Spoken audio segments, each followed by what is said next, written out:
তোমাতে আদি অনাদি তোমাৰে নামৰ ৰাখিনী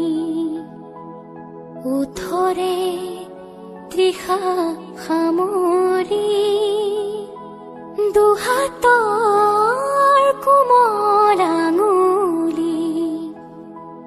পৰহি যায় নামনি আবেগত বাগৰ সলনি উশাহৰ গভীৰ পিয়াহ তোমাতে